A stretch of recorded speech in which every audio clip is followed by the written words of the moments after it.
everyone, and welcome to the second episode of the Power Power of of Speech. We made it to episode 2.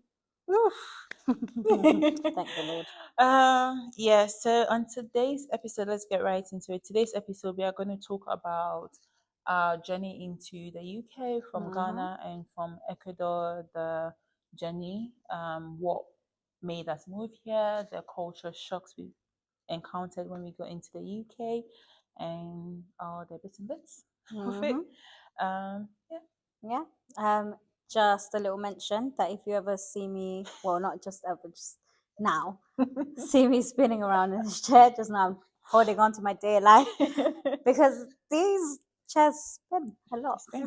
So I'm not uncomfortable, trust me, but my safety is fragile at the moment, it feels like. But yeah, no, it's so lovely to have you guys again with us, and thank you for keeping up. But yeah, tell me, friend, how did you get here? I think my journey into the UK, I was part of the people who never thought I'll leave Ghana because I've lived in Ghana all my life. I have my family, my friends, my mom, and everyone back home. But after my undergrad, during my service, my dad did mention, "Oh, you're going to do your masters," and I was like, "I want to work. I want money. I want to work." So whilst my friends were applying for schools and stuff, I was just actually very chill. And my dad sent me a list of 3 schools to apply to in the UK. And I remember saying, "Oh, yeah, I'm going to apply to the school." But whilst I wait, I just want to start working. It's like, if you have enough time on your hand, go to the gym. Do something. Do something. Do something with your time. The 3 options were in the UK? Yeah, the 3 options were in the UK. I think most of my friends were applying to schools in the US. But I never, again, because I never thought of traveling, I was like, yeah, whatever. And then I applied to 3 schools. I got 2. Oh, nice. And I came to the first one. Yeah. So that's my journey. Just come do my masters, actually. What about you? Nice. So my one was against my will. I came here when I was 6. So my mom obviously brought me here. So ideally my dad came here first, obviously for a better future, to avoid all the chaos that was happening in Ecuador at the time. And then I stayed alone for 3 years. And that's because obviously my dad wanted to bring us here, but a lot of things happened in between. Family. I'm not gonna say that anyway. Yeah, another episode for that. But eventually he was able to, so he brought us here. But the journey is a chaotic one. But in summary, I came with my mom, and it was one, to be reunited with my dad, and second, it was for a better future. Because now that I think back on it, because before I had a grudge, and I was like, wow, I was so happy that. Because obviously I had my family, I had my grandparents, I had everything, and I think what impacted me the most was that back home all my cousins were all the same age. Oh yeah. So literally, when my mom was pregnant, my auntie was, and my other auntie and her auntie, they were all. So my cousins and I, we only have months of. But they different. Oh exactly. Wow, that's amazing. So can you imagine growing up we were a whole nursery right there? So obviously, then coming here to isolation, it was like a big hit. And then but in a short story, it was just to be with my dad and a better future, of course. Yeah. Oh, that's amazing. Yeah. I mean, you've spent almost all your life in the UK. Yeah. Fun stuff. Fun stuff. But tell me, how was your life before being here? Big family. I stayed by myself for a while, but you always knew you could go back home, go back to my mom, go back to my siblings, and you had friends around. But here was a bit different, you know. The only thing that felt a bit comfortable, because my dad was here before I came in, so that made it a bit easier. But saying goodbye to friends, saying goodbye to my mom, coming here and then moving to, like, I mean, I came to London, but I had to go to Bristol for uni. That was like, okay, there's no friends, there's no one. Yeah, I think You actually didn't mention this. Yeah. You didn't mention that you actually went to Bristol Oh, instead of London. yeah, I went to Bristol. Yeah. I know that. Oh, you do? They don't. So I came to London. When I got here, and then I think in a week or two I had to move to Bristol. So most of my first year in the UK was in Bristol, away from my dad, away from everyone. It was just me. To uni. Oh, that was scary, actually. I remember my first month in Bristol, I didn't have any friends. For lectures, I would just take my bag, go to lectures, go to the library. Yeah, I went to Bristol. I think my first week, my first couple of week or two here, the first culture shock. That was in London, actually. I went out for a walk and I saw this lady and I greeted her, which is normal in Ghana, because you see an elderly person, you say good morning, you say good afternoon. So I walked past her and I'm like, oh, good afternoon. And she just bluntly ignored me. And I was like, what's happening? I went home and I told her, and I was like, oh, I saw this woman and I greeted her and she just ignored me. It's like, oh, nobody greets me. Stop doing that. And I think that was my first culture shock, the first week I was here. And I didn't know anyone. The weather was cold. Yeah. How about you? How do you remember? I know you were young, but then do you remember? I remember all of it. Okay, you're better than I. But I only remember all of it because it was very traumatic for me. The whole culture shock and the whole leaving the family, on top of this whole chaos of moving away and going through everything.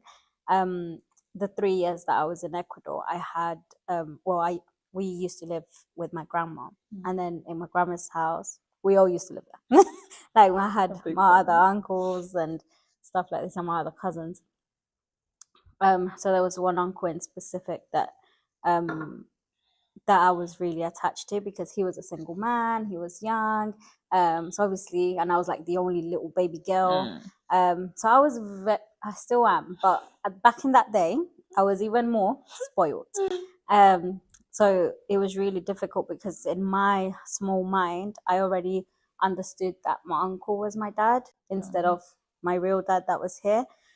So letting go of him was really difficult. And then when I arrived here, the first week and the first 2 weeks were terrible because I didn't even know that my dad was my dad because I only met him for a picture, and in that picture he was like 16. So when I saw him again, it was like, who are you? That's not my dad.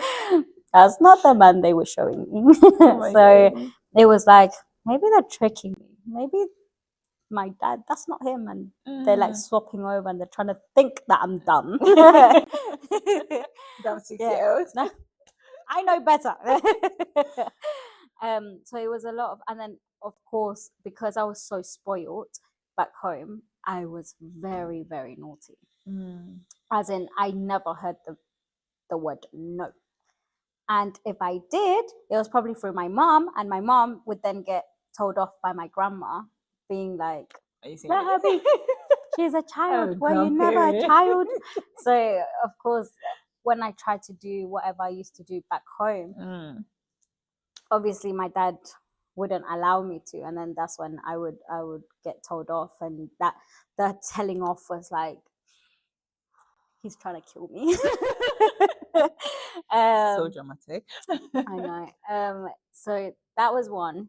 The second, and the cherry on the top was actually that once I arrived, a few months later, my uncle passed. So then it was like, and it must have been all my fault because I left him. Which now obviously I understand, and we will be talking also about grief and stuff like this.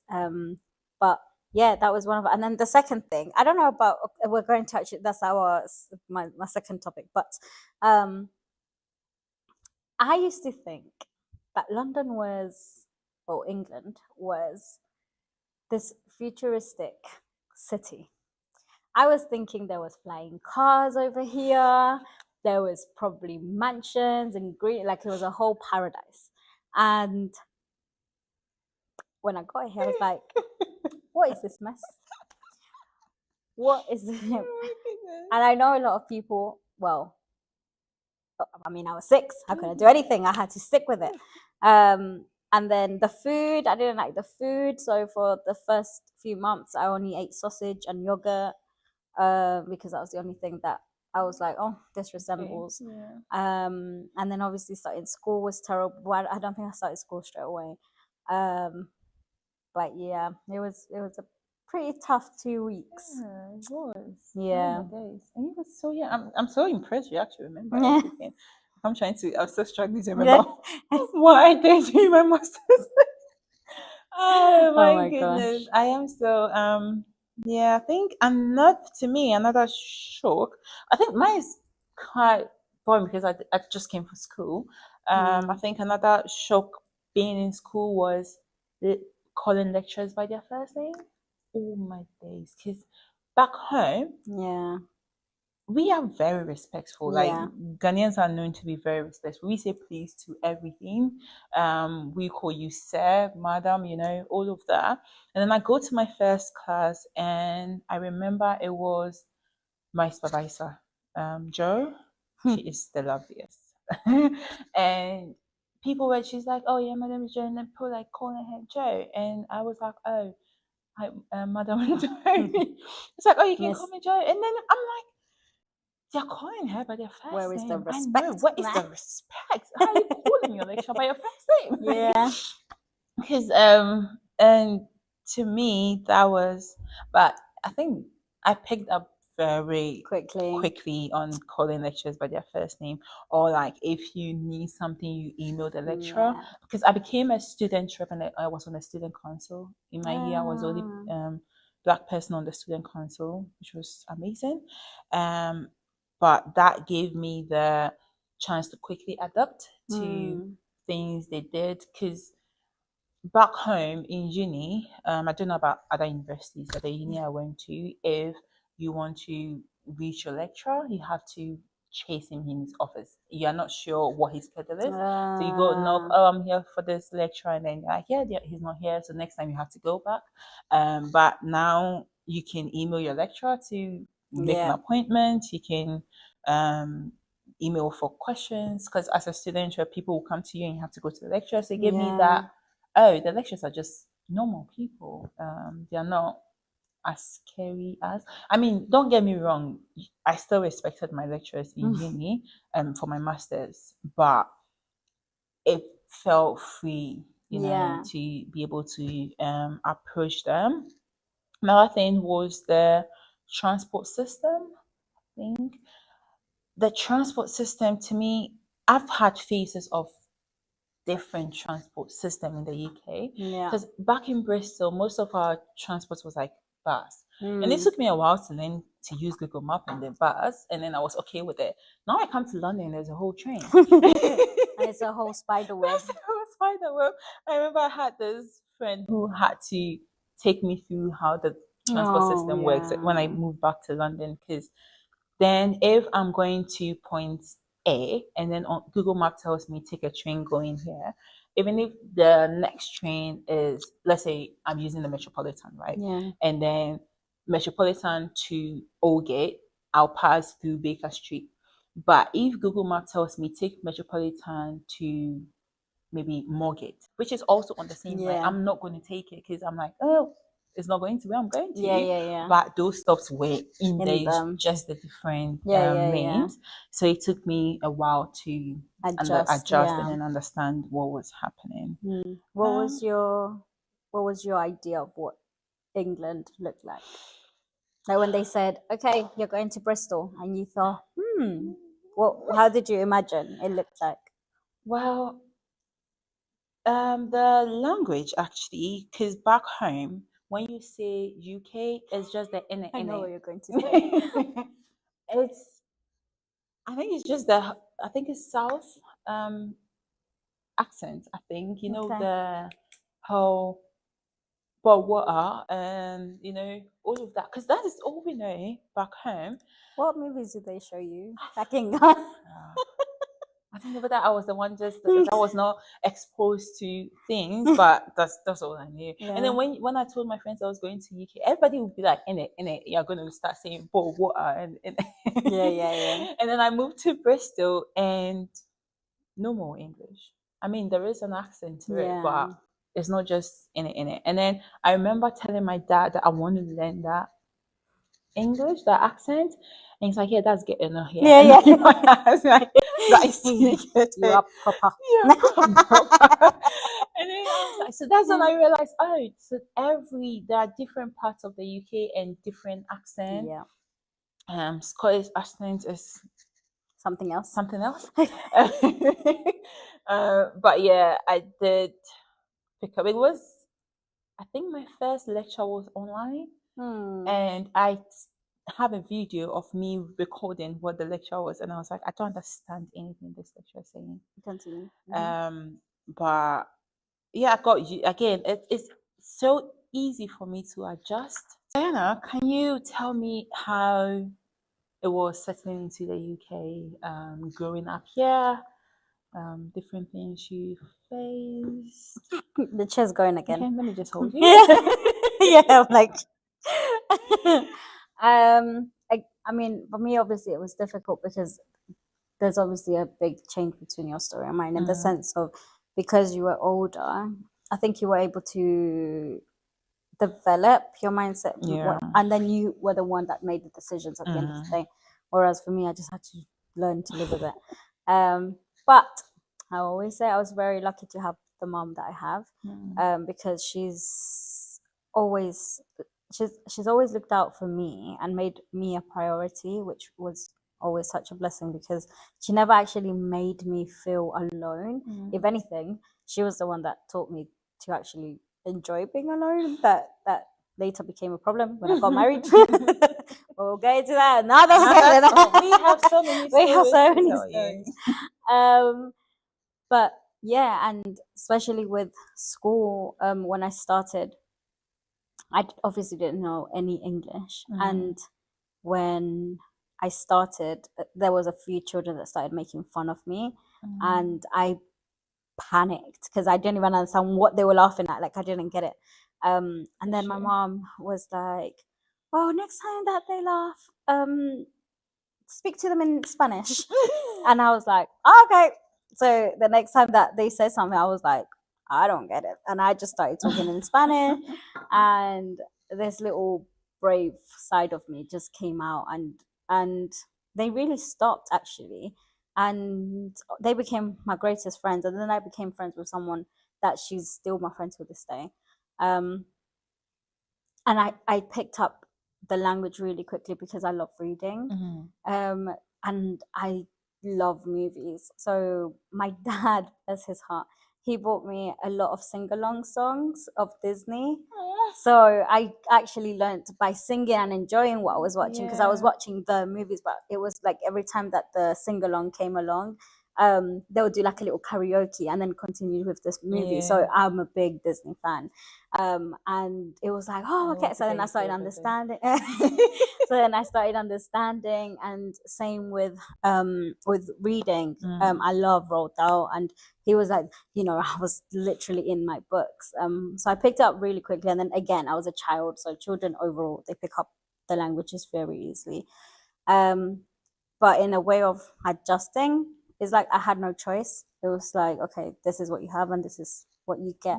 I didn't really have an option of being like, well, I don't like this, let me go home, because I don't think they would allow me to do that.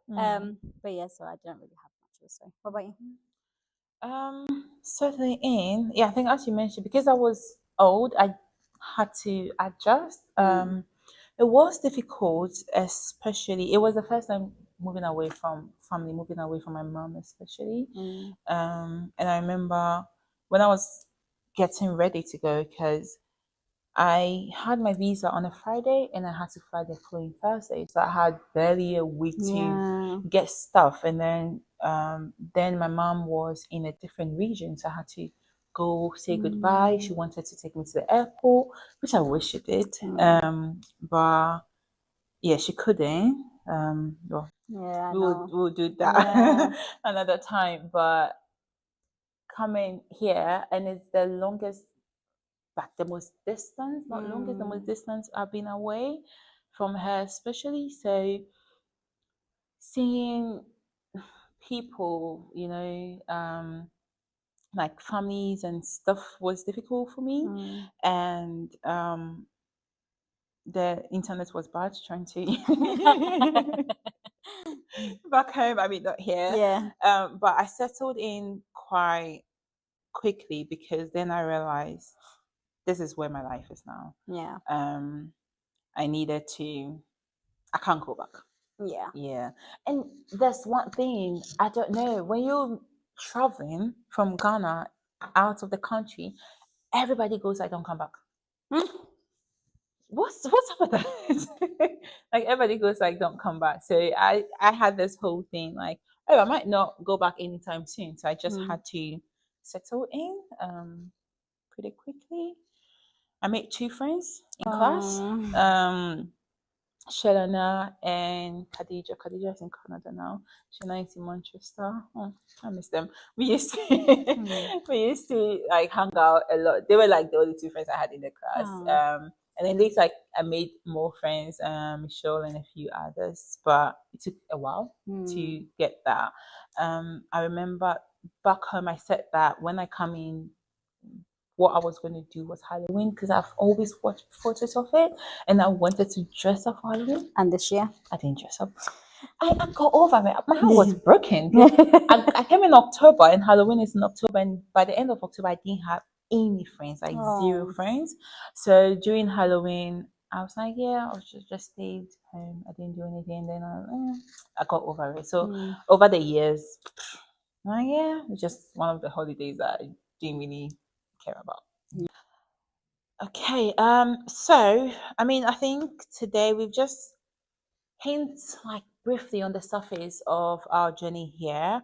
A bit chaotic and a bit it's different. Yeah. But yeah, today was just to welcome you into our into little world our little because world, yeah. we're still obviously getting to know each other. We're still trying, and as you can tell, we're obviously nervous, and it is because we're still trying to figure out how to do this. But yeah, this was just a brief summary of what we went through. Of course, we're going to break all of this down in different categories as well. And we are going to talk about how this like moving affected our mental health. That's like, on our next episode. Yeah. So please don't miss it. And of course, I think we also have to separate a few topics from that. So maybe do it from like age range or something like this. Just because there's loads to cover. You'd be surprised. But with that said, for anyone that has started from scratch, that has moved to London or to Bristol, to anywhere in the world, we get it. It's difficult and it's never easy, no matter what age. So we're very proud if you've done it. Yeah. It takes a lot of bravery. It breaks you. And if you recently just moved and you do feel like you're in that point where you want to go back, stay strong. Things definitely get brighter, especially for your children. I mean, I'm talking from an Ecuadorian experience, right? Because at the moment we can't go back because the country's not safe. But I lost track because I want to say so much things. Yeah, and I think to me, some of the reflections, like it's very lonely when you move to a different country. I think that's one of the things I feel we'll go into it later in the next episode. But it can be very lonely in a different country. You lose touch with friends, with family, because then, especially if you move to, I know my friends in the state, like the whole time difference and stuff. So it gets very lonely. It gets very difficult to connect with people. You start studying or you start living life, and then this culture shock. You face certain acts, certain things that people showing you like, okay, if I was to be in my country, that was not going to happen. But as Diana said, it takes a lot to move. It takes a lot of courage. I remember today I was actually speaking to someone and they asked, "Oh, do you have any family?" I'm like, "No, I'm alone." And they're like, "Oh, that is bold." And I know it's difficult, and it's scary. But if you are moving, you've done it. If you've moved, you've done it. If you're moving, you are going to eventually be fine. It's not, we are not saying it's going to be easy. And everybody and how they have it, people have it easy because they have friends in the countries that they move to, or they have families. And even then, it's still difficult. And don't ever think that, oh, like someone suffered more than the other. No, everyone's got their own story, and moving will always, even if from boroughs, it's difficult because it's a whole new world. So imagine a whole new country. So yeah, don't be too hard on yourself. You're doing amazing. You are. And also, that's why we created the space, actually, the Power of Speech, like a safe space for you and for us. We are here to talk. Like, you can share your experience, how moving into a country, how you felt, what you went through, some culture shocks. Or even if you want tips, let us know. I mean, I was raised here, literally. Dora's now going to start exploring, so she'll have hot tips and more updated locations than me because I haven't gone out that much recently. But with that said, thank you for joining us and being with us and listening to us and sharing this space with us, because I know we're opening a space, but we are very grateful that you're coming to it. Anything you want to say? I think this is it. Again, if you have any questions about things that we had to prepare, things that we did, like, the whole, even if it's documents and stuff, like relocating into the UK, you can drop it down the comment section. I love to see this. I love it. It's my favorite part of ending our podcast. So we are here again. This is a safe space for you, and this is a safe space for us as well. We are going to go through this journey together, and we're going to grow together. We're going to make mistakes in our podcast, but you have to just watch it. I mean, you're gonna laugh. But also, my favorite bit: don't forget to like, subscribe, and share and comment. I said it better doing the first one, but you know what I mean. Don't forget. Here's my life with her. She loves me. Don't forget to do that. And the next episode, as we mentioned earlier, we're going to talk about how moving affected our mental health, but even that is going to be in sections as well. Thank you for joining us, Diana. Lovely to have you, and see you soon. Bye.